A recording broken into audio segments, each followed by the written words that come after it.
Hi guys, welcome to the third episode of Let's Measure. Jaime and Dan here from I Measure You.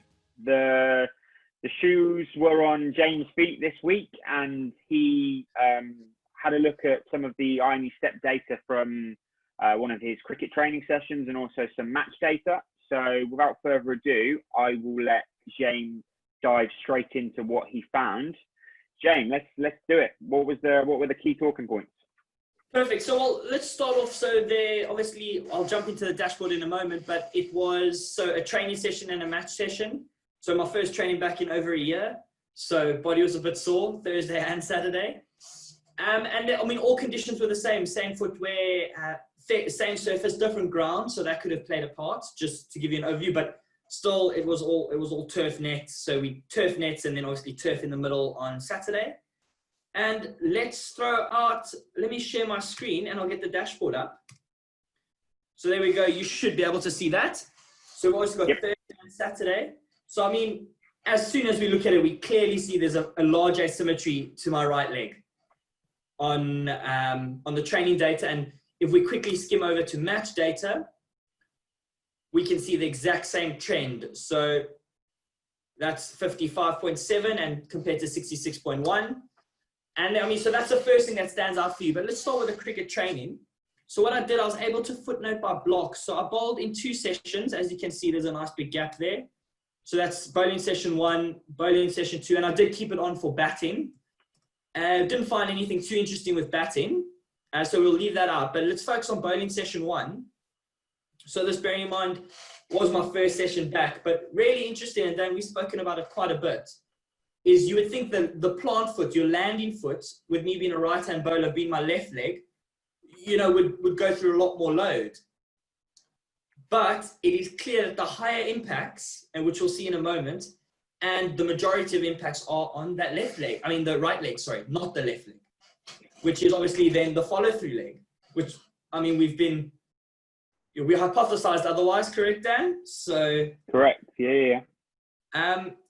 So if we just go into bowling session, but also I wanted to bring your attention to, if we look at our asymmetry tree, this shocked me at how high some of these impacts are. So if we look at 200, there was 1 impact at 200 plus, 21 impacts on my right at 140 to 200 and none in the left. And also between 90 to 140, none in the left, 31 in the right. So that's 53 steps from 90 to 200 plus going through my right leg, which is really interesting.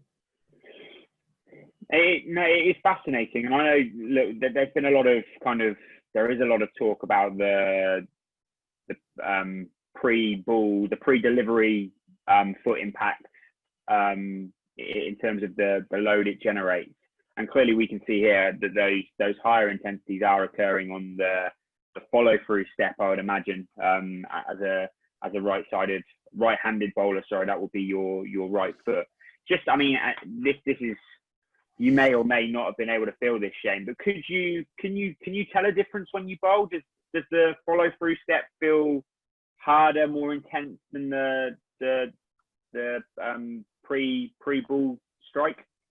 No. So, I mean, a little caveat here is I'm by no means an express bowler. I rely on a few skills, and I like to shape it. So I'm not a quick bowler by any means. But my whole career, I've never ever thought that my follow-through leg would have more impact than my left leg. You're always taught to brace your front leg, land hard. Or some coaches will differ with that. But I've always felt my left leg would take more impact. And whenever I start playing cricket again, I get a few issues on my left leg. Yeah. It was always to me that I'm always taking a lot more load on that left leg. And I mean, this blows it out the water. And in terms of the pace you bowl, James, obviously you mentioned your skill set there. Do you know off the top of your head what kind of pace you throw it down at? Oof, no. To be completely honest, no. I've been in miles. It would be difficult, but I mean, in kilometers, to be quite fair, it would be under 120 kilometers an hour. So I'd say, I mean, what's that in miles? It's by no means near express. Yeah. It'd be around maybe 75, 77 miles an hour. Probably less, probably a shade under 70, if I'm being honest. Okay. So it's really not quick, mate.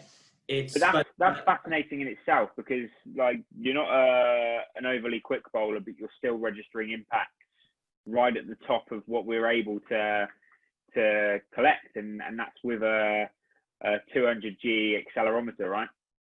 Absolutely. So I've typically been seen as a guy that can bowl all day, bowl long spells, bowl forever, and you look at this and you're like, well, even though I'm not bowling quick and I don't have the quickest run up, I don't attack the crease too hard, I'm still going through some heavy loads, and it surprised me. It really, really did. Yeah. And in terms of the intensity between training and match play, James, what did that look like? Yeah, so we've got this training data. So if we look at the match data, so let's look at the session cards so we can compare them side by side. Double the session length. So I didn't have them on while I was batting, because that, as we know in a game, can vary from 2 minutes to over an hour. So this was just purely bowling in the field. So double the session length, but we can see it's about 4 times more impact load. Granted, you're walking between the field, and I also should note that I wasn't on the boundary for this game at all. I'm not going to lie, I pulled a bit of rank, and I said I'm staying in the inner ring. So I was between cover, mid-wicket. I was in the inner ring, in the slips. So I wasn't doing a lot of running. And I only bowled 4 overs, because we won with about 12 or 15 overs to go. So I didn't bowl my second spell. So I only bowled 4 overs up front, and I had an impact load of 121 when you compare that to 35. So already over there,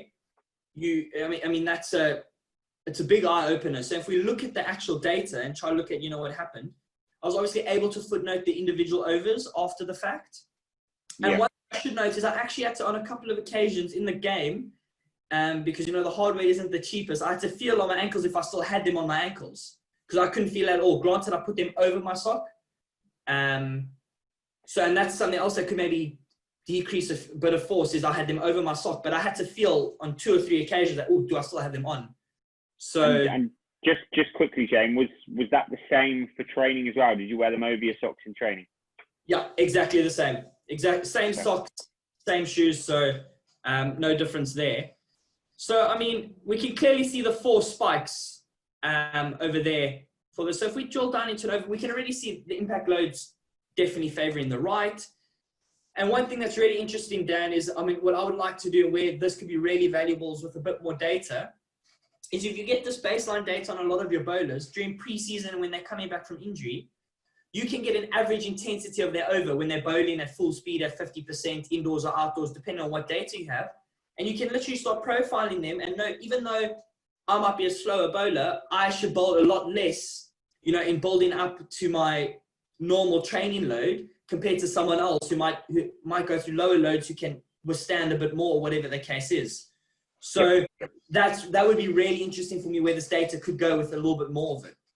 So, we can see per over here, I'm going through about 6,000 compared to 9,000 between left and right. But this is one thing I find interesting. If I open this up to just my 4 overs, which we can see there at the bottom is 33 minutes. Bearing in mind, I was in the slips in between overs, so I wasn't doing much running. If we can remember at 21.2 and 29 impact load, so that's left and right, 21.2 and 29. If I take this down to my first session, so let's go bowling session 1, 34 minutes, is only 9.5 and 13.9. Wow. Less than half compared to match data. And would you say, having experienced both, would you say that you were putting in more effort during the match, or is that something that was unexpected? Unexpected, but the only thing I could say, my upper body was really sore on Saturday, obviously from bowling on the Thursday. And the only thing I can think of is I was trying to compensate for that by trying to put a bit more force through my lower limb. That's the only difference I could say. So I'm going to collect some more data, but that's the only difference. But these differences are stark. It's more than double, which was, but that leads to another question. Was it the different field that led to that? Was that field a lot harder? Off the bat, the field was exactly the same. Nice, lush ground. The turf was pretty much the same pitch. You're not going to get hard decks in the UK. So no obvious differences, but, maybe those small differences are making a huge difference. So I think the bottom line is without technology to measure that objectively, you would have had no idea anyway. You might have hypothesized that your match intensity would be slightly higher than training intensity maybe, but given the fact that you've bowled 4 overs in the match and you've probably bowled more than that in the training and still experienced less than half of the impact load, that's quite surprising in my opinion. Yeah, I absolutely agree with you. So, I mean, those are the things that really stand out for me. And this is only with 2 sessions. I mean, I would really, with more data on here, this data is only going to get more and more valuable. But those are the obvious things that really stand out to me from this data at the moment. Hey? Fantastic. Okay, well, that's really insightful. So just to kind of summarize the key takeaways from these 2 sessions, Shane, what would your key points be for those listening in? My one key point that I realize is, what you think you know, you don't know. Objective data is key. And I think we'd really like to see that. I'd like to see how the match data compares going forward as well. But getting a profile of your bowlers, to me, taken away from this, is absolutely vital. Understanding, and we've had a couple of cases, Dan, where we know in the professional game where we've had the slower bowlers going through a lot more force than the fast bowlers. And that could be smoothness of action. It could be a number of things, but it could be that, what we see is not actually what is. We need some objective data. And so that's my key takeaway from this is, and I'm sure there's a ton that we can take away, but just I know I have a habit of talking a bit too much. My key takeaway is, really, we need some objective data. We need to profile our bowlers and understand, how much load are we exposing them to? 100%. I think from my perspective, just looking at this data now, I think what's really interesting is that we're seeing that impact load on the ipsilateral side is greater than the contralateral side, which is often what is thought might be occurring. But also the stark difference between training and match data. I think it's important, as you say, to have an understanding of what that looks like and how that can potentially impact not only the development of the bowlers to cope with the match demands, but also kind of in terms of more generic load monitoring over the duration of a season or a training session. I think that's really, really, really valuable. Absolutely. Okay, well, thank you for joining us, guys. And James, thank you for taking the opportunity to collect some data. Important again to state that all of these videos will be on our YouTube channel. And if you have a little bit of time and you want to learn a little bit more about what we do here at iMeasureU, you can check out the iMeasureU Academy, and that can be found at iMeasureU.com/academy. So thank you for watching. We'll catch you next time. Have a good weekend and see you soon.